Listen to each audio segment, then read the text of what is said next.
Mitos y leyendas de nuestra América. ¿Me acompañan? Soy Jenny de Bernardo.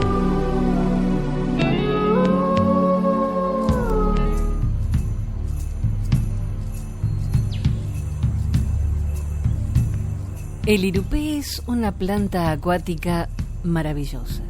No hay en el mundo otra tan magnífica ni de más raras cualidades. Es originaria de América del Sur, existiendo únicamente en los ríos más importantes.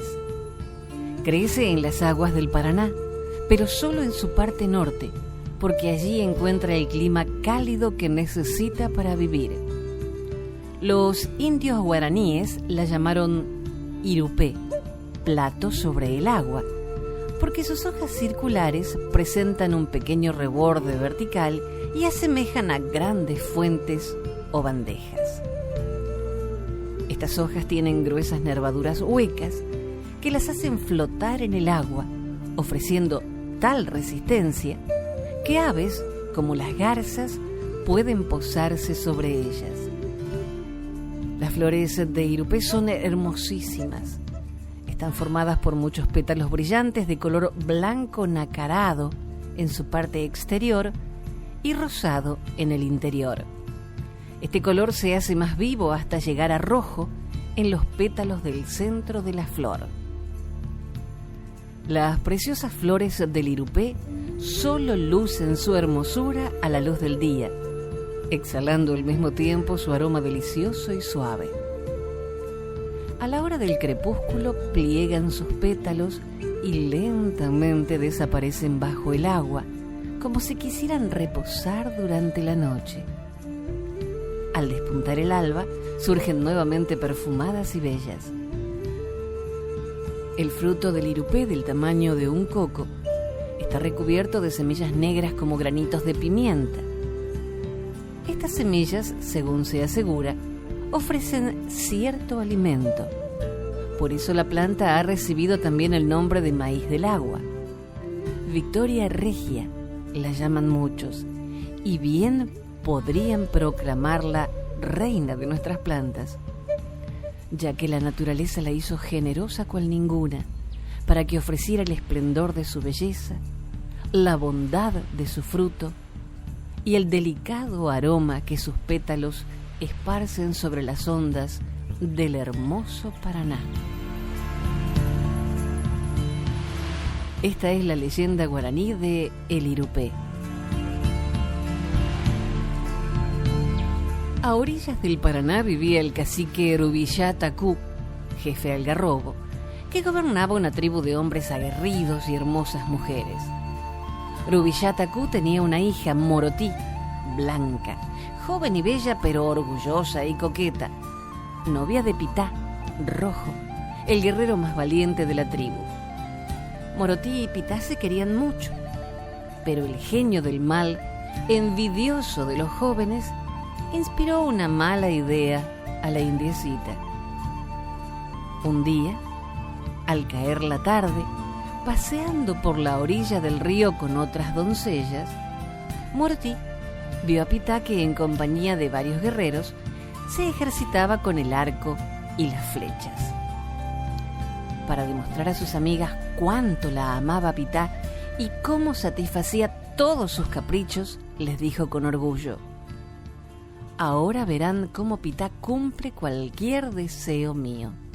¿Ven este brazalete? Lo arrojaré al río y mi novio irá a buscarlo. Una de sus amigas la interrumpió: no hagas eso, Morotí. Es muy peligroso y Pitá podría ahogarse. A lo que Morotí respondió: no seas tonta. Pitá es el mejor nadador y el más valiente de la tribu. Irá a buscar mi brazalete al fondo del río.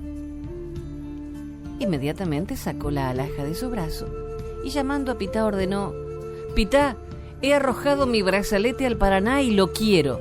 Ve a buscarlo.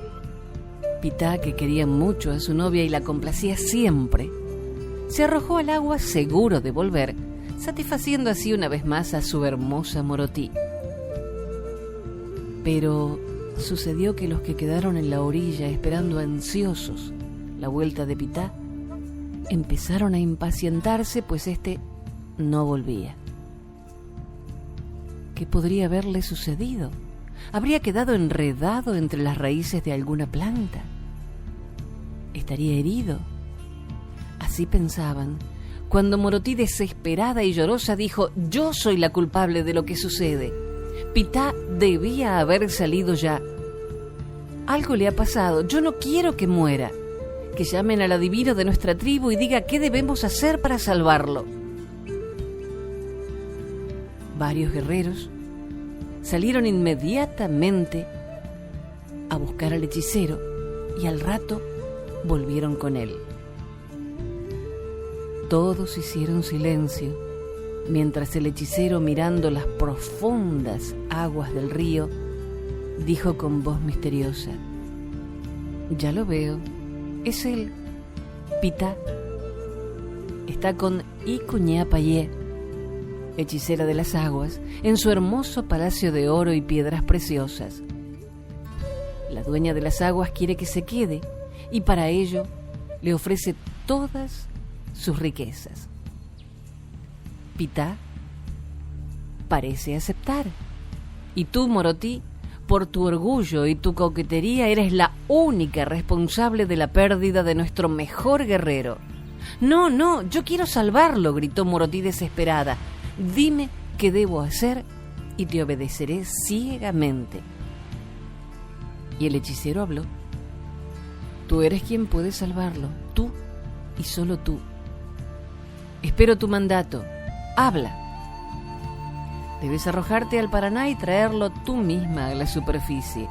Tú debes arrancarlo del poder de la dueña de las aguas. Te obedezco, hechicero, y me arrojo al río. Yo volveré con Pitá. Mi amor vale más que todas las riquezas de Icuñapayé». Diciendo así, se arrojó a las aguas, que se abrieron para dejar pasar a la coqueta y orgullosa joven que, arrepentida, iba a salvar a su novio del poder de la hechicera de las aguas.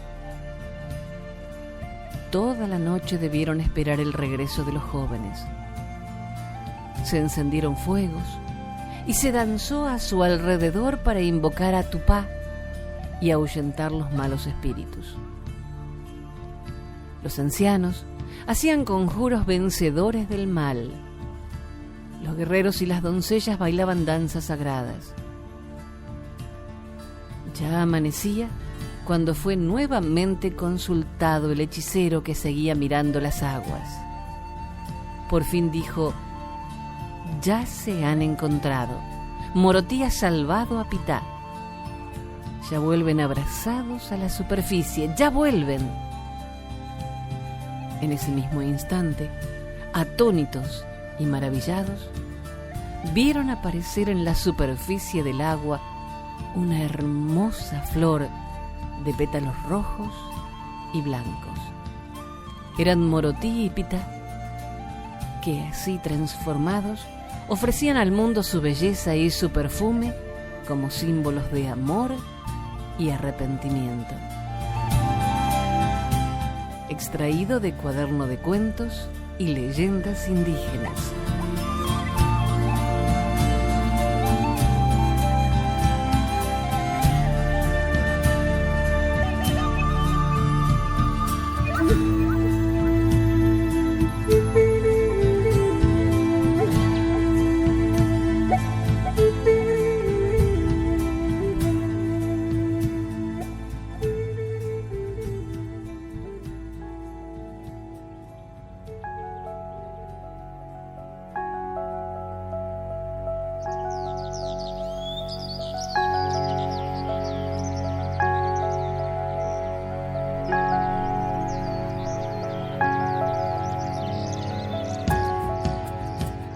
Los ancianos cuentan que hace mucho, mucho tiempo, en la Sierra Huichol, los abuelos se reunieron para discutir sobre su situación. La gente se encontraba enferma, no había ni agua ni comida, no llovía y la tierra estaba seca. Ellos decidieron entonces enviar a 4 jóvenes de cacería, con la tarea de encontrar alimentos y llevarlos a la comunidad para compartirlos. no importando lo poco o mucho que obtuvieran cazando. Cada uno de los jóvenes representaría un elemento: fuego, agua, aire y tierra. La mañana siguiente los jóvenes comenzaron la jornada, cada uno cargando su arco y flechas. Caminaron durante días hasta que una tarde saltó detrás de unos arbustos un venado grande y gordo. Los jóvenes se encontraban exhaustos y hambrientos, pero cuando vieron al venado, se olvidaron de todo y comenzaron a correr tras él sin perderlos de vista. El venado miró a los jóvenes y sintió compasión por ellos. Los dejó descansar una noche y al día siguiente los incitó para que continuaran la persecución. Pasaron muchas semanas antes de llegar a Wirikuta, en el desierto de San Luis, camino sagrado de los huicholes.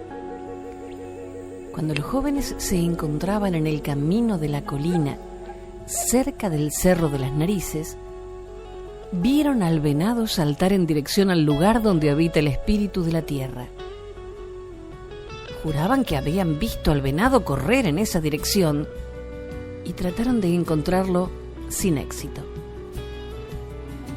De repente, uno de los jóvenes disparó una flecha que cayó dentro de la figura de un venado, formado por las plantas de peyote que había en la tierra, que con el sol brillaban como lo hacen las esmeraldas, mirando hacia una sola dirección. Los jóvenes se encontraban confundidos por lo que había pasado, pero decidieron cortar las plantas, formando la figura del Marratutuyari, venado, para llevarlas al pueblo. Después de caminar durante varios días, llegaron a la montaña Huichola, donde todos les estaban esperando. Dirigiéndose inmediatamente a los ancianos, les contaron su experiencia. Los ancianos comenzaron a repartir el peyote entre la población, y después de un tiempo no sintieron más hambre o sed. Desde entonces, los huicholes adoran al peyote, que al mismo tiempo es venado y maíz, su espíritu guía. Así que cada año desde entonces continúan peregrinando, manteniendo la ruta viva desde la Sierra Huichola hasta Wirikuta para pedirle a Dios lluvia, comida y salud para su gente. Extraído del blog Yo Amo Yerán.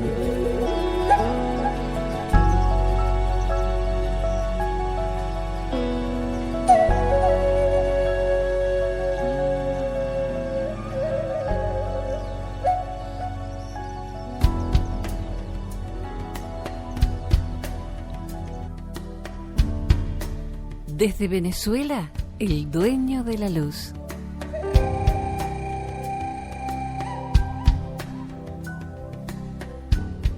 En un principio, la gente vivía en la oscuridad y solo se alumbraba con la candela de los maderos. No existía el día ni la noche. Había un hombre guarao con sus 2 hijas que se enteró de la existencia de un joven dueño de la luz. Así, llamó a su hija mayor y le ordenó ir hasta donde estaba el dueño de la luz para que se la trajera. Ella tomó su mapire y partió. Pero eran muchos los caminos, y el que eligió la llevó a la casa del venado. Le conoció y se entretuvo jugando con él. Cuando regresó a casa de su padre, no traía la luz. Entonces el padre resolvió enviar a la hija menor. La muchacha tomó el buen camino y tras mucho caminar, llegó a la casa del dueño de la luz. Le dijo al joven que ella venía a conocerlo, a estar con él y a obtener la luz para su padre. El dueño de la luz le contestó que le esperara y ahora que había llegado vivirían juntos. Con mucho cuidado, abrió su torotoro y la luz iluminó sus brazos y sus dientes blancos, y el pelo y los ojos negros de la muchacha. Así, ella descubrió la luz y su dueño, después de mostrársela, la guardó. Todos los días el dueño de la luz la sacaba de su caja para jugar con la muchacha. Pero ella recordó que debía llevarle la luz a su padre y entonces su amigo se la regaló. Le llevó el toro al padre, quien lo guindó en uno de los troncos del palafito. Los brillantes rayos iluminaron las hojas, las plantas y el paisaje.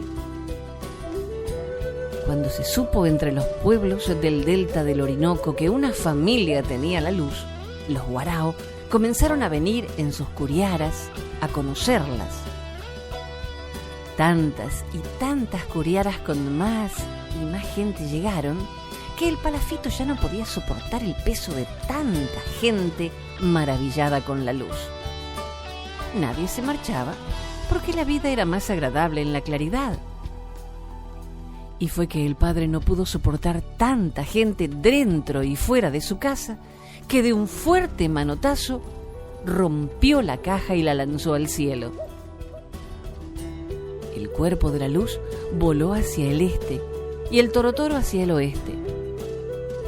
De la luz se hizo el sol y de la caja que la guardaba surgió la luna. De un lado quedó el sol y del otro la luna, pero marchaban muy rápido porque todavía llevaban el impulso que los había lanzado al cielo. Los días y las noches eran muy cortos.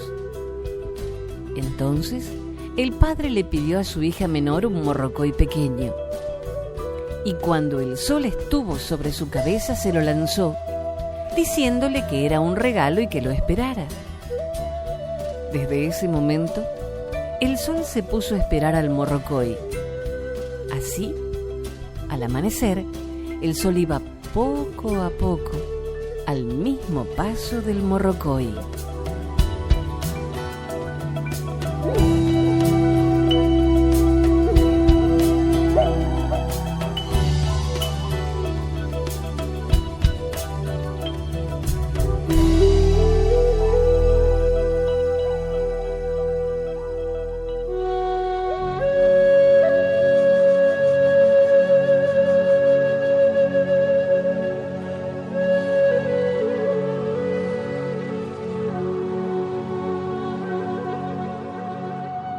La historia dice que el rey zapoteca Cosijoesa y la reina Coloyacatzlin tuvieron un hijo, Cosijopi, quien fue enviado a la región del Istmo de Tehuantepec a gobernar. Cosijopi tuvo una hija, la princesa Donashi. En estos tiempos había guerras constantes entre los zapotecas que se establecieron en Saachila y la capital política zapoteca, y los mixtecos, que se establecieron en Monte Albán, después que los zapotecas abandonaran ese lugar. Los mixtecos atacaron Saachila y para terminar la guerra tomaron a la princesa Donashi como rehén de paz. Entonces, los zapotecas contraatacaron Monte Albán y por ser un ataque repentino, los mixtecos huyeron y decapitaron a la princesa Donashi. Después de eso, solo confesaron el lugar donde enterraron el cuerpo, aunque nunca dijeron el lugar donde se encontraba la cabeza, lo cual permaneció como un secreto, dando nacimiento a la leyenda.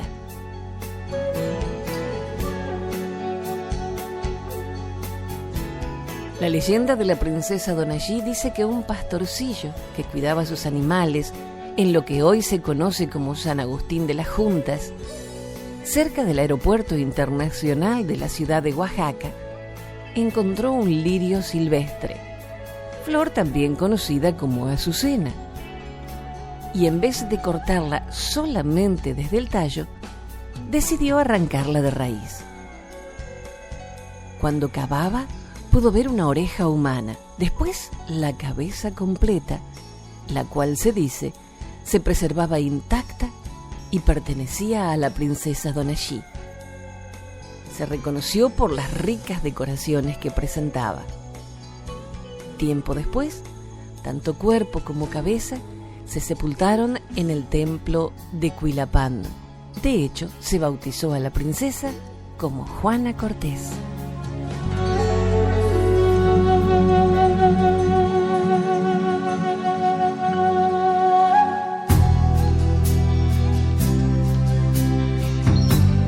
El lapacho blanco y la viudita, una leyenda Qom. Hace muchísimo tiempo, en la zona central del Chaco, vivía una comunidad de aborígenes Qom. Vivían de la caza y de la pesca, que por ese entonces era abundante. Niagasik, un caciquillo fuerte, valiente y hermoso, iba a casarse con la hija del cacique, llamada Chona. Niagasit mantenía a su anciana madre, a quien adoraba, y ésta a su vez veneraba a su hijo y a su futura nuera. Pero un año después se produjo una gran sequía que secó las aguadas y alejó a los animales. Entonces los jóvenes Qom tuvieron que ir a lugares más alejados y bajos en búsqueda de alimentos. Fue así como fueron a las tierras del Machagay. Pero allí, una madrugada, los indios Mocoy, tradicionales enemigos de los Qom, les tendieron una emboscada. En la lucha murieron algunos y otros fueron hechos prisioneros. Unos pocos se escaparon y regresaron a la comunidad. Allí anunciaron la muerte de Niagasit. Terriblemente apenada por la infausta noticia, su madre murió esa misma noche. Pero Niagasit no había muerto, solo fue herido y hecho prisionero. Esa noche se fugó y al día siguiente llegó con los suyos. Allí se encontró con el doloroso espectáculo de que su madre muerta iba a ser enterrada. Niagasit acompañó el cortejo. La mujer fue enterrada a la usanza indígena. Dejaron la cabeza afuera y la cubrieron con ramas. Niagasit no volvió con sus pares a la toldería. Cuando quedó solo, cortó las trenzas blancas de su madre y se las ciñó a su frente en señal de dolor. Así, permaneció varios días inmóvil frente al cadáver, hasta que el piadoso Dios lo convirtió en el más hermoso árbol de la flora, el lapacho blanco, erguido y elegante como él, y con las flores blancas como las trenzas de su madre. Y a su inquieta novia que iba y venía, la convirtió en un pajarito que vuela, sube, baja y nunca queda quieto, la viudita.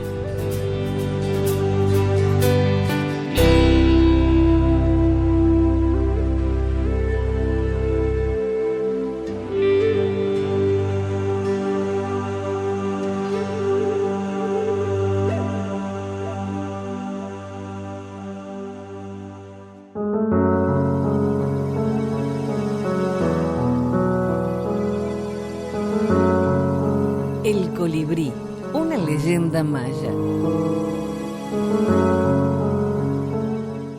El colibrí es uno de los pájaros más fascinantes, hermoso, ligero y con la capacidad de moverse sutil como una pluma. Pero, ¿conoces su historia? Los mayas tienen una preciosa leyenda sobre el colibrí o picaflor. Para ellos, sus plumas eran mágicas. El colibrí era un pájaro con un cometido muy especial. ¿Quieres saber cuál?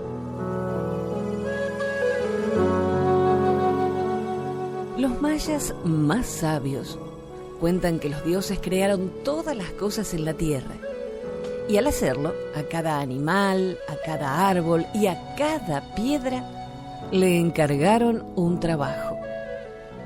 Pero cuando ya habían terminado, notaron que no había nadie encargado de llevar sus deseos y pensamientos de un lugar a otro.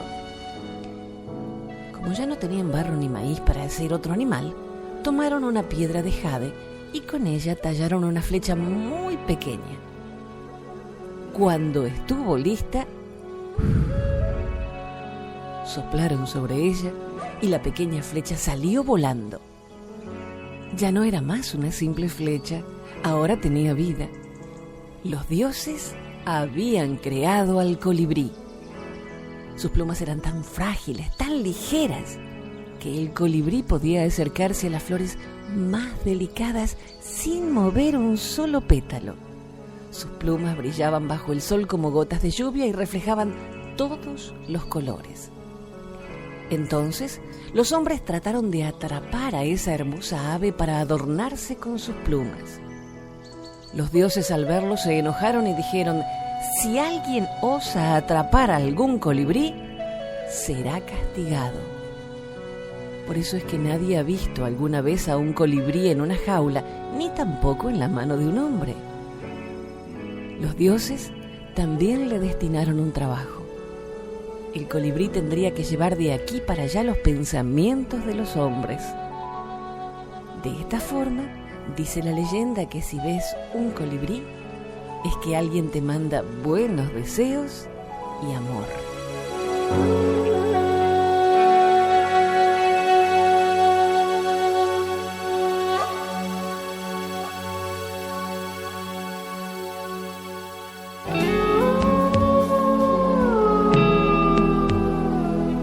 Hasta el próximo relato. Soy Jenny de Bernardo.